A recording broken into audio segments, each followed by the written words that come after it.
नमस्कार दोस्तों, मेरा नाम है विजय कुमार गिरी और मैं आप लोगों का एक बार फिर से स्वागत करता हूं अपने यूट्यूब चैनल जिसका नाम है सुगा क्लासेस फॉर एग्रीकल्चर। दोस्तों, आज हम सब लोग एक कॉम्पिटिटिव बुक ऑफ एग्रीकल्चर जिसको डॉक्टर नीमराज सुंडा जी ने लिखा है, आज हम लोग इसका 32वां लेक्चर पढ़ने वाले हैं, जिसमें जो पहला पोर्शन है एग्रोनॉमी का, उसमें से एक 6वीं यूनिट है। 5 यूनिट तक मैं पढ़ा चुका हूँ। एग्रोनॉमी को ढेर सारी यूनिट्स में डिवाइड किया गया है, इसमें से जो 5 यूनिट है इसको मैं पढ़ा चुका हूँ। आज हम लोग पढ़ने वाले हैं 6वीं यूनिट, जिसमें मानसून के बारे में आज हम लोग पढ़ेंगे। अब ये जो मानसून वाली यूनिट है इसको मैंने 2 पार्ट्स में डिवाइड कर रखा है, एक फर्स्ट पार्ट और एक सेकंड पार्ट। तो आज हम केवल पढ़ेंगे फर्स्ट पार्ट के बारे में।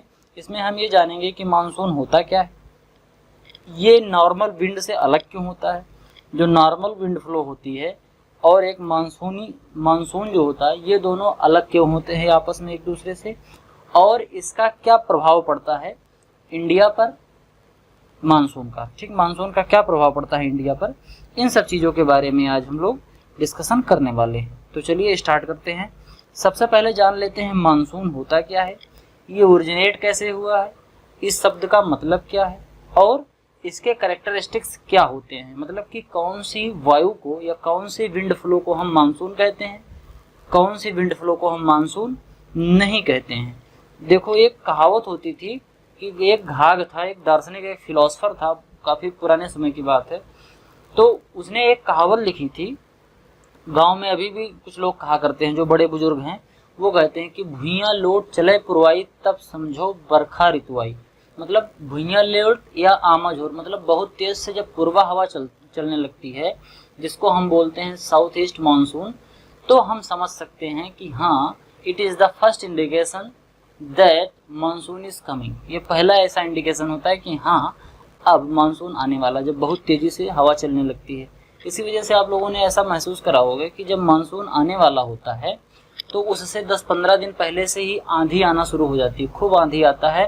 और जिनके आम के बगीचे होंगे उनको तो बड़े अच्छे से पता होगा, मानसून आने से पहले आंधी आती है जिसमें कच्चे जो आम होते हैं वो खूब गिरते हैं, और इसी के बाद फिर मानसून पूरे भारत में आता है, जिसकी वजह से पानी बरसता है, और पानी बरसने की वजह से ही साल भर के जो भी एग्रीकल्चर वाले काम होते हैं वो सब आसानी से चलते हैं। थोड़ी सी एक कहानी आप लोगों को सुनना चाहूँगा 2 मिनट के लिए। एक किंवदंती ऐसी कही जाती है कि एक बार अकबर और बीरबल दोनों लोग बैठे थे। तो अकबर ने कहा कि 12 में से 4 गए, मतलब 12 में से अगर हमने 4 घटा दिया, यानी कि if we subtract 4 from 12 what will come, तो क्या आएगा। 12 में से 4 घटाएंगे तो आएगा क्या। तो बीरबल ने कहा, अकबर ने ये पूछा था, तो बीरबल ने कहा कि जहां पना 0 आएगा, मतलब नथिंग, कुछ नहीं आएगा। तो अकबर ने पूछा ऐसा क्यों। तब उन्होंने ये समझाया कि 12 मतलब 12 महीने होते हैं। ठीक, एक साल में 12 महीने होते हैं, इसमें 4 महीने लगभग ये मानसून के होते हैं, बरसात का महीना होता है। तो अगर बरसात का महीना ये चारों निकल जाए तो बाकी ये जो 12 महीने में से 8 महीने बचे, यहाँ पर कोई फसल नहीं होगी। मतलब समझ रहे हो, ऐसे नहीं होता है, मैथमेटिकल नहीं सोचिएगा। थोड़ा सा एक कहने का मतलब होता है कि अगर ये 4 महीने ना हो, मतलब मानसून ना हो, तो कुछ भी नहीं बचेगा। कुछ भी इन द सेंस कि ना कोई पेड़ पौधा बचेगा, ना कोई फसल ग्रो होगी, ना ही लाइव स्टॉक ग्रो होगा, मतलब एवरीथिंग विल बी स्टॉप्ड।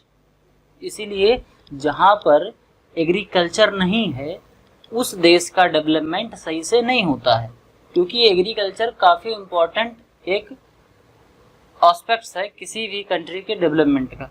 क्योंकि जो मानसून होता है, इसी की वजह से ही एग्रीकल्चर की जो भी चीज़ें होती हैं ये आसानी से चलती रहती हैं। तो सबसे पहले आप जान लेते हैं कि मानसून क्या होता है। ये तो रही कहानी की बात। अब आते हैं टॉपिक पर। मानसून क्या होता है। The word monsoon has originated from the Arabic word मौसम व्हिच मीन्स सीजन। जो मानसून शब्द है ये एक अरेबिक वर्ड, जिसका नाम जो वर्ड है मौसम, इसी से बना है सीजन, जिसको हम हिंदी में बोलते हैं मौसम। वो अरेबिक वर्ड में मौसम था, उसको ले लिया हमने और बना दिया मौसम, उसी से ये बना है सीजन।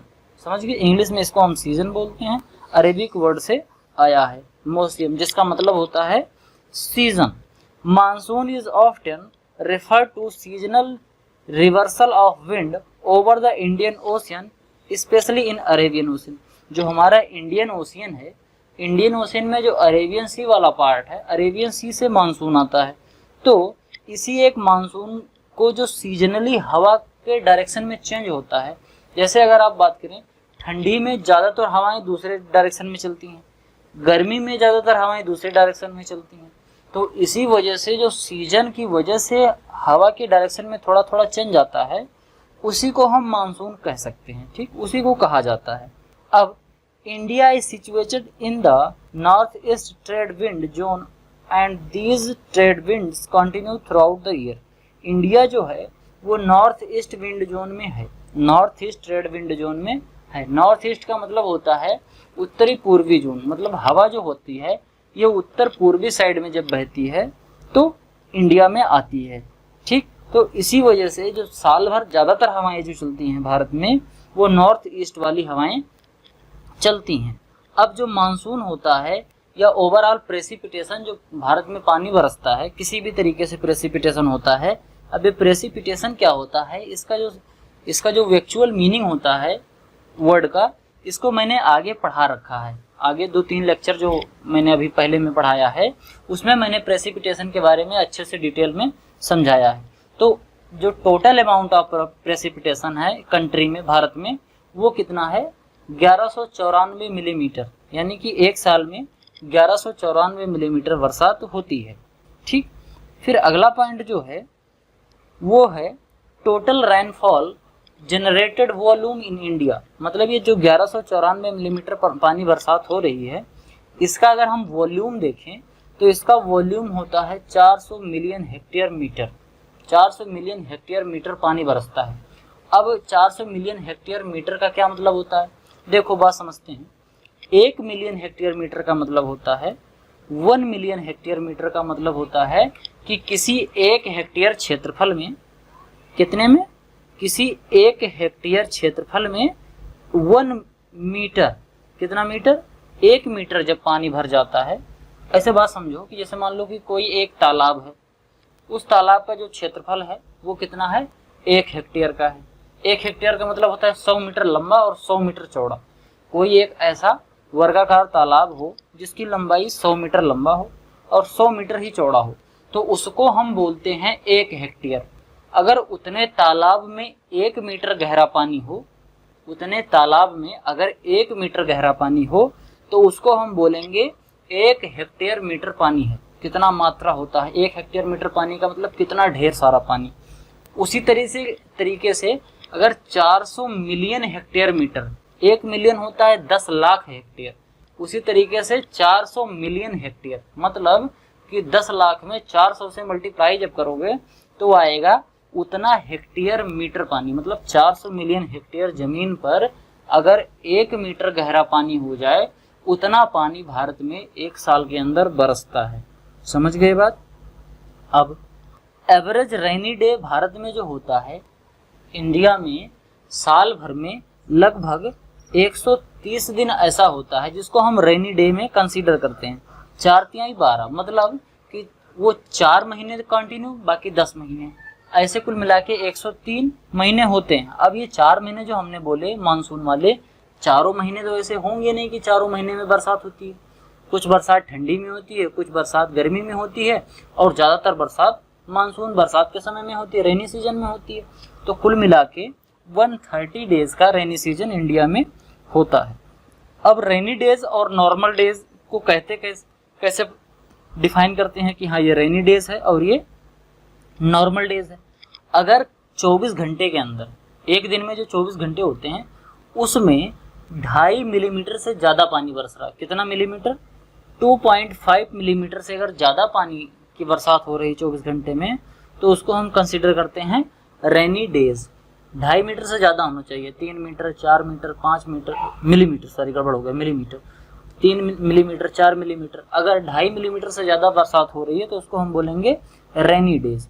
और ऐसा रेनी डेज भारत में एक साल में 130 दिन लगभग होता है। ये कभी कभी बदल जाता है। अब भारत में जो मानसून होता है वो 2 मेन मानसून होते हैं, जिसमें से एक सबसे मेन होता है क्योंकि इसी से ज़्यादातर जो पानी बरसता है इसी मानसून की वजह से होता है। वो मानसून है साउथ वेस्ट मानसून, जिसको हम बोलते हैं दक्षिणी पश्चिमी मानसून। ये वही मानसून है जिसकी वजह से इंडिया में सबसे ज़्यादा बरसात होती है। मतलब इंडिया में जितनी बरसात होती है उसमें सबसे ज़्यादा कंट्रीब्यूशन जो है वो साउथ वेस्ट मानसून का ही है। अब south west monsoon reach South India in Kerala around 1 June of every year and in the middle of July it cover whole India under the grip of rainfall. जब ये जो साउथ वेस्ट मानसून है ये 1 जून से स्टार्ट होता है। ठीक, 1 जून से ये केरला से स्टार्ट होता है और ये फिर उसके बाद जुलाई के 15 जुलाई तक आते आते, मतलब 1 जून से लेके 15 जुलाई के आसपास तक, वैसे 30 ही दिन मानते हैं कि 30 जून तक ही, लेकिन इसको और मान सकते हैं 15 दिन और बढ़ा के कि 15 जुलाई तक, यानी कि बीच में जो 45 दिन है। 1 जून से स्टार्ट हुआ मानसून, कहाँ से चलना? इंडियन ओशियन से वे ऑफ बंगाल से मानसून चलना स्टार्ट हुआ। कब? 1 जून को। और 45 दिन के अंदर इसने पूरे भारत को, पूरे इंडिया को अपने चपेट में ले लिया और पूरे भारत में बरसात होने लगी। इसी वजह से सबसे पहले यहाँ सब बरसात होता है, मुंबई में बरसात होना स्टार्ट होता है, फिर धीरे धीरे ये बरसते बरसते दिल्ली आता है और दिल्ली के बाद फिर यूपी, पंजाब, हरियाणा ऐसे स्टेट में फिर पानी बरसने लगता है। तो 15 जुलाई तक आते आते पूरे भारत में मानसून जो है वो एक्टिवेट हो जाता है।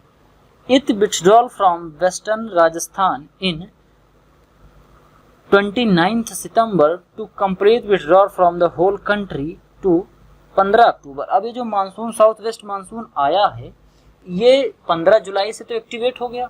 अब ये 15 जुलाई से लेकर 19 सितंबर तक, कितने? 19 सितंबर तक लगभग राजस्थान में एक्टिवेट रहता है।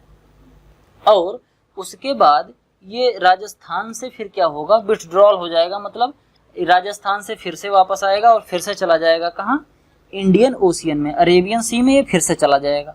अब जब ये अरेबियन सी में वापस चला जाएगा 19 सितंबर को, और पूरे इंडिया से, जैसे 1 महीने में आया था, पूरा 45 दिन लग गया था पूरे ऑल ओवर इंडिया में प्रेसिपिटेशन करने के लिए। इसी वजह से जब बाहर भी जाता है तो 19 सितंबर से जाना स्टार्ट करता है। सबसे पहले राजस्थान से भाग के जाता है, इंडियन ओशियन में चला जाता है, अरेबियन ओशियन में जहाँ से आया था वहीं, ऐसे घूम घाम के, और उसके बाद 15 अक्टूबर तक ये पूरे भारत से ही चला जाता है। यानी कि 15 अक्टूबर के बाद बरसात नहीं होता है। 15 अक्टूबर के बाद जो बरसात होगी वो बरसात का कारण साउथ वेस्ट मानसून नहीं होगा, फिर दूसरा मानसून होगा। वो दूसरा मानसून कौन सा है अभी आगे बताते हैं। It's moves eight average speed of 30 kilometre per hour. अगर कोई भी ऐसी विंड हो जिसकी डायरेक्शन जिसका स्पीड 30 किलोमीटर पर आवर हो और जिसकी ह्यूमिडिटी बहुत ज़्यादा हो, ऐसी विंड, उसी विंड को हम मानसून बोलते हैं। ये मेन कैरेक्टरिस्टिक्स है कि जो मानसून है उसकी ह्यूमिडिटी खूब ज़्यादा होती है और उसकी जो विंड की स्पीड होती है वो 30 किलोमीटर पर आवर होती है या इससे ज़्यादा होती है, इससे कम नहीं होगी। तो उसी को हम बोलते हैं साउथ वेस्ट मानसून या मानसून कहते हैं। ठीक, it is called a grand period of rainfall in India. इसको ग्रांड पीरियड बोला जाता है इंडिया में रेनफॉल का। क्यों? क्योंकि इसी की वजह से ही इंडिया में ज़्यादातर बरसात होती है। फिर अगला जो पॉइंट बोल रहा है, it contributes about more than 75% of total rainfall India. Bharat में मोर देन 75% जो पानी बरसता है वो साउथ वेस्ट मानसून की वजह से ही बरसता है। In Tamil Nadu the concentration is only, अब 75% तो पूरे इंडिया में बरसता है, लेकिन तमिलनाडु एक ऐसा स्टेट है जहां पर इस मानसून की वजह से केवल 20 से 40% तक पानी बरसता है। बाकी जो 60 से 80% पानी बच गया, जैसे तमिलनाडु में इतना पानी बरसता है उसमें से 20 से 40% पानी तो साउथ वेस्ट मानसून से बरस गया, जो ये मानसून हम पढ़ रहे हैं। इसके बाद जो बाकी जो बच गया है पानी, यानी कि 60 से 80% जो पानी बच रहा है बरसने वाला, वो कब बरसता है? वो नॉर्थ ईस्ट मानसून से बरसता है। यही 2 ही मानसून होते, एक साउथ वेस्ट मानसून, एक तो नॉर्थ ईस्ट मानसून। तो तमिलनाडु में फिर नॉर्थ ईस्ट मानसून से ज़्यादातर बरसात होती है। तो काफ़ी बार जो कॉम्पिटिटिव एग्जाम है उसमें पूछा जाता है कि तमिलनाडु में सबसे ज़्यादा बरसात कौन से मानसून में होती है, तो वो कौन सा मानसून है? North east monsoon is the responsible for maximum rainfall in the Tamil Nadu region of the India. अब in Jammu and Kashmir the concentration of rainfall during south west monsoon is about 35 to 50%। Jammu Kashmir जो है यूनियन टेरिटरी, यहाँ पर 35 से लेके 50% तक जो पानी बरसता है वो साउथ वेस्ट मानसून की वजह से ही होता है। बाकी जो रिमेनिंग पोर्शन बच रहा है पानी का वो नवंबर से लेके अप्रैल तक वेस्टर्न डिस्टरबेंस की वजह से होता है। जो वेस्टर्न डिस्टरबेंस होता है इसकी वजह से भी पानी बरसता है। बहुत कम होता है वेस्टर्न डिस्टरबेंस की वजह से पानी बरसने का काम, लेकिन फिर भी ये पानी बरसता है, वेस्टर्न डिस्टरबेंस की वजह से भी होता है। साउथ ईस्ट मानसून और north east south west monsoon और नॉर्थ ईस्ट मानसून के अलावा भी वेस्टर्न डिस्टरबेंस एक टाइप का मानसून है जिसकी वजह से भारत में पानी बरसता है। तो सबसे ज़्यादा जो पोर्शन होता है वो साउथ वेस्ट मानसून से होता है, उसके बाद नॉर्थ ईस्ट और उसके बाद फिर वेस्टर्न डिस्टरबेंस की वजह से पानी भारत में बरसता है। आई होप कि आपको अच्छे से समझ में आया होगा। अब देखो ये जो साउथ वेस्ट मानसून है इसकी 2 ब्रांचेज होती हैं, ठीक। कौन कौन सी ब्रांचेज? एक ब्रांच वैसी जो अरेबियन सी से होके जाती है और एक ब्रांच अरेबियन सी से मतलब इधर से होके जा रही है। देखो एक जो है इधर से, देखो यहाँ से लेके ऐसे ऐसे जा रही है, इधर से जा रही है इंडिया में बरसने के लिए, और एक दूसरे टाइप का जो ब्रांच है वो इधर से जा रही है, बे ऑफ बंगाल से जा रही है, ऐसे आसाम होके हुए फिर इधर जाके इंडिया में बरसती है। तो इसके 2 ब्रांचेज हैं। अब देखो एक अरेबियन सी ब्रांच है, जिससे अभी मैंने बताया कि इधर से जो मानसून जाता है ये वाला मानसून, ये अरेबियन सी वाला मानसून है। ये कंट्रीब्यूट करता है 777 मिलीमीटर बरसात का, यानी कि लगभग 80% साउथ वेस्ट मानसून का जो पानी बरसता है वो अरेबियन सी वाले से ही होता है। उसके बाद it moves north word in Delhi, ये दिल्ली के नॉर्थ से ही जाता है। मतलब ये जो मानसून है, देखो ध्यान से देखो, ये मानसून जो है वो दिल्ली जाके बरस रहा है। ये देखो यहाँ दिल्ली जा रहा है, देखो ध्यान से। इसका जो ये नॉर्थ, ये west of bay of Bengal से जा रहा है वो कहाँ जा रहा है? वो दिल्ली जाके बरस रहा है पानी, समझ गए। उसके बाद फिर बे ऑफ बंगाल वाला मानसून है, ये कंट्रीब्यूट करता है कितना?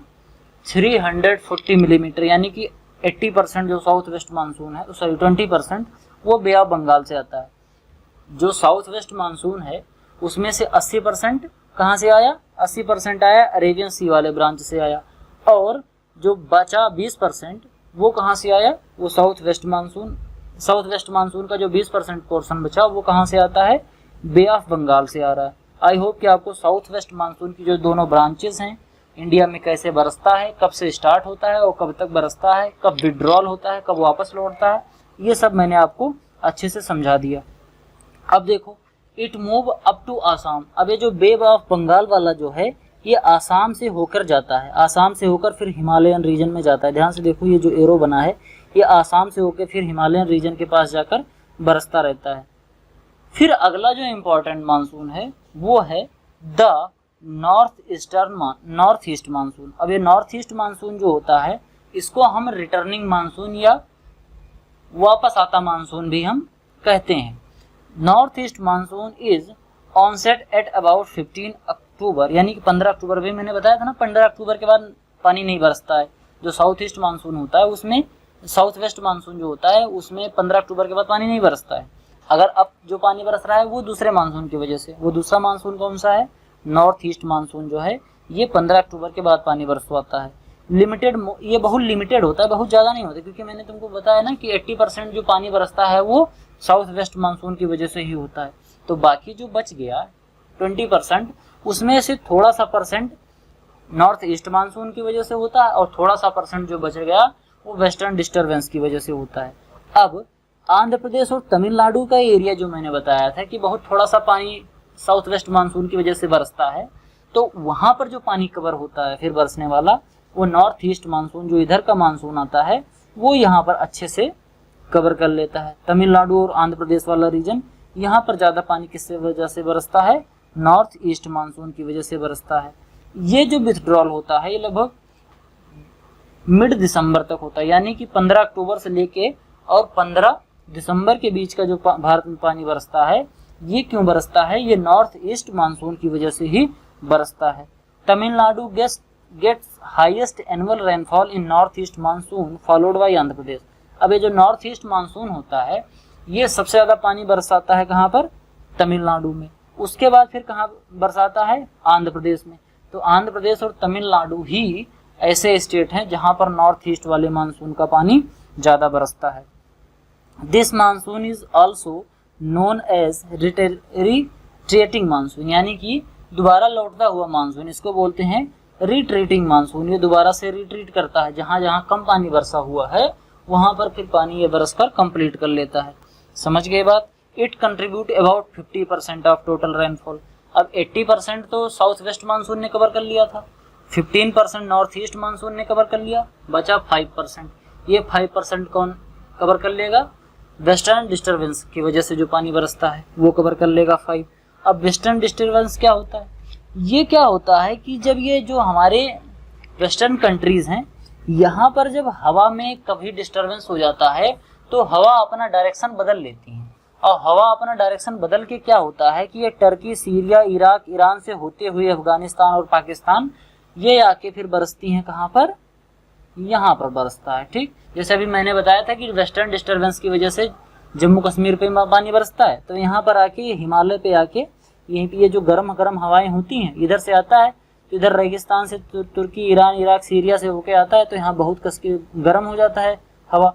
अब जब ये यहाँ मानसून हिमालय से टकराएगा तो यहाँ पर ठंडा पड़ जाएगा, तो ठंडा होगा तो यहीं बरस जाएगा। इसी वजह से जम्मू कश्मीर में वेस्टर्न डिस्टर्बेंस की वजह से पानी खूब बरसता है। It moves from west to east direction. ये वेस्ट से ईस्ट डायरेक्शन में यानी कि पश्चिम से पूर्व के डायरेक्शन में बहता है। It define as a low pressure और cyclonic circulation of the wind above the surface which move from western countries to Himalayan mountain. ये क्यों होता है? प्रेशर की वजह से। जैसे यहाँ पर प्रेशर ज़्यादा है, क्या हुआ कि जो वेस्टर्न कंट्री है यहाँ पर प्रेशर ज़्यादा है वायु का और यहाँ पर प्रेशर कम है, तो हवा या पानी ये हाई प्रेशर से लो प्रेशर की तरफ भागती हैं, यानी कि जिधर लो प्रेशर होगा उधर ही भागेंगे। तो इधर लो प्रेशर होता है तो भाग भाग के इधर ही आती हैं। तो साइक्लोनिक टाइप का होता है या लो प्रेशर की वजह से ऐसा होता है। ठीक, जो वेस्टर्न डिस्टर्बेंस यानी कि इधर वाले जब मानसून में थोड़ा सा डिस्टर्बेंस हो जाता है तो हवा अपना रास्ता भटक के चली जाती है। कहाँ आती है? कहाँ? जम्मू कश्मीर में आके बरसती है, यानी कि इंडिया में आके बरस जाती है। दिसंबर से लेके मार्च तक का मेन पीरियड होता है इस वेस्टर्न डिस्टर्बेंस का, जो पानी बरसाता है। कहाँ पर? नॉर्थ और सेंट्रल इंडिया में, इस वाले पोर्शन में, नॉर्थ और सेंट्रल इंडिया वाले पोर्शन में, यानी कि कुछ यूपी, हिमाचल प्रदेश और उत्तराखंड, जम्मू कश्मीर, ये वाला जो रीजन है, इस रीजन में वेस्टर्न डिस्टर्बेंस की वजह से पानी बरसता है। ये रबी की क्रॉप जो हमारी होती है, जैसे मटर हो गया, सरसों, उसके साथ साथ वीट, इन सब की क्रॉप के लिए काफ़ी अच्छा माना जाता है जो वेस्टर्न डिस्टर्बेंस होता है। अब एक फिनोमिना है अल नीनो फिनोमिना, इसको हम बोलते हैं। इस फिनोमिना को क्या, इस फिनोमिना से होता है क्या, इसको थोड़ा सा समझ लेते हैं। El Nino is the phenomena that lead to rise in the ocean temperature start from coast of Peru and affect Indian monsoon, consequent dry weather and drought। जब ड्राई वेदर, बहुत सूखा सूखा वेदर और हमेशा ड्रॉट वाली condition होती है, तो उस कंडीशन में जो ओशियन का टेम्परेचर है वो बढ़ जाता है, जिसकी वजह से यहाँ के ओशियन का जो टेम्परेचर है वो बढ़ गया। तो ये बढ़ के क्या हो जाता है, फिर इधर को भाग आता है, किधर आ जाता है? इंडियन टेरिटरी में आ जाता है, इंडियन माउंटेन्स में आता है, फिर यहाँ पर आके हिमालयन माउंटेन, यहाँ आकर फिर ये बरस जाता है। समझ गए? तो इसी को बोलते हैं अल नीनो फिनोमिना। अब जो ये वेस्टर्न डिस्टर्बेंस की वजह से सबसे ज़्यादा जो पानी बरस रहा होता है इंडिया में 5%, इसका सबसे ज़्यादा जो फ़ायदा लेने वाली नदी है वो है गंगा, यानी कि गंगा नदी का जो पोर्शन है इसी एरिया में पानी ज़्यादा बरसता है वेस्टर्न डिस्टर्बेंस की वजह से। इसी वजह से जो गंगा नदी है, इसको पूरे साल पानी मिलता रहता है। इसी वजह से गंगा नदी को जीवनदायिनी भी बोला जाता है, क्योंकि यहाँ पर सबसे ज़्यादा उपजाऊ भूमि है और गंगा नदी में हमेशा पानी रहता है। क्योंकि उधर जब साउथ वेस्ट मानसून आया तब भी पानी बरसा, नॉर्थ ईस्ट मानसून आया तब भी इस एरिया में पानी बरसा, वेस्टर्न डिस्टर्बेंस जब हुआ तब भी इसी एरिया में पानी बरसा। तो इसी वजह से ये वाला जो एरिया है गंगा जमुना का मैदान, इस वाले एरिया में ज़्यादा पानी बरसता रहता है। और नदियाँ अच्छी होने की वजह से बाढ़ भी बहुत कम आती है। ऐसा कम नहीं कह सकते, आती है कभी कभी, जब ज़्यादा पानी बरस जाता है, ओवरफ्लो हो जाती है नदियाँ, तो बाढ़ भी आ जाती है। फिर अगला है, ये तो हो गया जो हमने बताया मानसून की वजह से प्रेसिपिटेशन, यानी कि मानसून की वजह से पानी बरसना। अब कुछ आर्टिफिशियल भी होता है, क्योंकि ह्यूमन बीइंग की आदत होती है, वो अपने सब कुछ चाहता है, पूरा नेचर को चाहता है कि हम अपने कंट्रोल में ले लें। जैसे हम जब चाहें तब पानी बरस जाए, हम जब चाहें तब सनलाइट आ जाए। इसी वजह से देख आप लोगों ने अभी जल्दी में सुना होगा कि चाइना ने एक आर्टिफिशियल सन बनाया है, मतलब कृत्रिम सूर्य। फिर वो कभी कृत्रिम चांद भी बनाएगा। तो इसे कृत्रिम कुछ आर्टिफिशियली सब अपने टाइप का वो बनाएगा। उसी तरीके से आर्टिफिशियल रेन भी होता है, जिसको हम क्लाउड सीडिंग भी कहते हैं। तो क्लाउड सीडिंग के थ्रू भी पानी बरसाया जाना संभव है, तो इस वजह से पानी बरसाया जाता है। अब इसका जो मेन प्रिंसिपल होता है वो क्या होता है कि सिल्वर आयोडाइड एक गैस होती है। सिल्वर आयोडाइड को ऐसे हेलीकॉप्टर से लेके जाएंगे, प्लेन से लेके ऊपर जाते हैं। जैसे मान लो ये क्या है, ये क्लाउड है, एक बादल का छोटा सा टुकड़ा है। अब क्या होता है कि ये जो क्लाउड है, इस क्लाउड में वाटर वेपर ढेर सारे हैं, यानी कि पानी जलवाष्प इसमें है। अब जब इसमें सिल्वर आयोडाइड डाल देंगे तो ये कंडेंस हो जाएगा, मतलब ठंडा हो जाएगा। ये इसका जो वेपर है, ये वेपर ठंडा हो जाएगा और ये फॉर्म कर लेगा ड्रॉप में, वाटर ड्रॉप बन जाएगा। फिर यही वाटर ड्रॉप क्या होता है, फिर आगे जमीन पर बरस जाता है। तो इसी को हम बोलते हैं आर्टिफिशियल रेन या क्लाउड सीडिंग बोलते हैं। क्लाउड सीडिंग मतलब क्लाउड का सीडिंग मतलब गिरना, क्लाउड का गिरना। ये बादल जो होता है इसमें आयोडाइड मिलाएंगे तो इसका कंडेंसेशन होने लगेगा और इसकी जो वेपर है वो ड्रॉप में बदल जाएगी, लिक्विड की ड्रॉप में, और वो लिक्विड ड्रॉप चली आएगी फिर अर्थ पे। फिर इसी वजह से पानी बरस जाता है। अब ये दो तरीके का होता है इसका फिनोमिना, एक तो होता है कोल्ड सीडिंग और एक होता है वार्म सीडिंग। तो जो कोल्ड सीडिंग होता है वो होता है सिल्वर आयोडाइड की वजह से। सिल्वर आयोडाइड जब बादल पर डाल देते हैं, जो पानी वाले बादल होते हैं इन पे जब डालते हैं तो वो बादल कंडेंस होकर धरती पर आ जाते हैं, तो इसको बोलते हैं कोल्ड सीडिंग। अब एक होता है वार्म क्लाउड। इसमें क्या होता है कि सोडियम क्लोराइड यूज करते हैं, NaCl का यूज करके वार्म क्लाउडिंग भी कर देते हैं। जैसे कि आपने देखा होगा कि एक चम्मच नमक आप अगर ऐसे सीधे एनवायरनमेंट में रख देंगे, एक चम्मच निकाल के बाहर रख दीजिए, तो आप देखेंगे कि जो एनवायरनमेंट का मॉइस्चर होता है वो नमक अपने आप में सोख लेता है और नमक कैसा हो जाता है, फिर नमक वो सूखा सूखा बिल्कुल नहीं रहता है, तो नम हो जाता है नमक। क्यों? क्योंकि एनवायरनमेंट में आसपास का जो वाटर वेपर है उसने अपने आप में एब्जॉर्ब कर लिया। तो इस तरीके से जो NaCl है इसकी वजह से भी पानी बरस जाता है, लेकिन ये बहुत कम यूज किया जाता है। वैसे क्लाउड सीडिंग भी बहुत कम यूज करी जाती है, लेकिन कभी कभी किया जाता है। जैसे मान लो कि ओलंपिक का गेम होने वाला है या कोई बहुत बड़ा सा इवेंट होने वाला है, लेकिन पता चला कि यहाँ पानी बरसेगा, तो क्लाउड सीडिंग करवा के उस पानी को रोक दिया जाता है। अब उसको कैसे करते हैं देखो, थोड़ा सा समझो। जैसे मान लो कि ये एक जगह है, यहाँ पर कोई एक बहुत बड़ा सा इवेंट होने वाला है, ठीक। अब इधर से पता चला कि इधर से मानसून आ रहा है और संभावना है कि वो मानसून यहाँ आकर बरस जाए। तो क्या किया जाएगा कि इस एरिया में यहाँ पर क्लाउड सीडिंग करवा दी जाएगी। सिल्वर आयोडाइड ले जाकर उसी बादल पर डाल देंगे। जैसे मानसून यहाँ पहुँचेगा, जैसे वो बादल यहाँ पहुँचेगा, क्लाउड उसी पर सिल्वर आयोडाइड डाल देंगे और वो पानी जो यहाँ वाला बादल का है वो यहीं गिर जाएगा, यहीं जमीन पर आ जाएगा। तो यहाँ जो यहाँ बरसने वाला था वो यहाँ ना बरस के कहाँ बरस जाएगा, और पहले ही यहीं बरस जाएगा। तो यहाँ जो पानी बरसने वाला था उससे बच जाएगा। तो ऐसा किया जाता है कि काफ़ी बार कि जो कोई बहुत बड़ा सा इवेंट होने वाला है वो बरसात की वजह से ना खराब हो जाए, लेकिन ऐसा करते बहुत कम है। जैसे चाइना में कभी कभी ऐसा होता है, ओलंपिक के बड़े बड़े जब गेम हुआ करते हैं तो काफ़ी बार चाइना ऐसा करता है। या मान लीजिए चाइना का कोई बहुत बड़ा सा परेड हो रहा हो, तो इन सब चीज़ों में चाइना ये सब करता रहता है। वो आर्टिफिशियल में थोड़ा ज़्यादा ही नेचर के खिलाफ खेलने में ज़्यादा ही थोड़ा वो है। इसलिए आपने सुना होगा जो थ्री गॉर्जियस डैम है चाइना में, वो भी इतना ज़्यादा बड़ा बना है कि उससे अर्थ की जो वो है घूर्णन गति वो भी रुक गई है, थोड़ी कम हो गई है। मतलब वो इतना ज़्यादा खेलता है नेचर के साथ, लेकिन क्या है उसकी वैसी, जब उसका ऐसा करेक्टर ही है तो क्या कर सकते हैं। तो ये हो गया warm cloud, cold cloud seeding का और वार्म क्लाउड सीडिंग का। आई होप कि आपको अच्छे से समझ में आया होगा। अगर आपको वीडियो अच्छी लगी हो तो वीडियो को लाइक करें, चैनल पर नए हैं तो चैनल को सब्सक्राइब जरूर करें। आपके जो भी सुझाव हों कमेंट बॉक्स में जरूर लिखें। मिलते हैं किसी अन्य वीडियो में, तब तक इजाज़त दीजिए। धन्यवाद।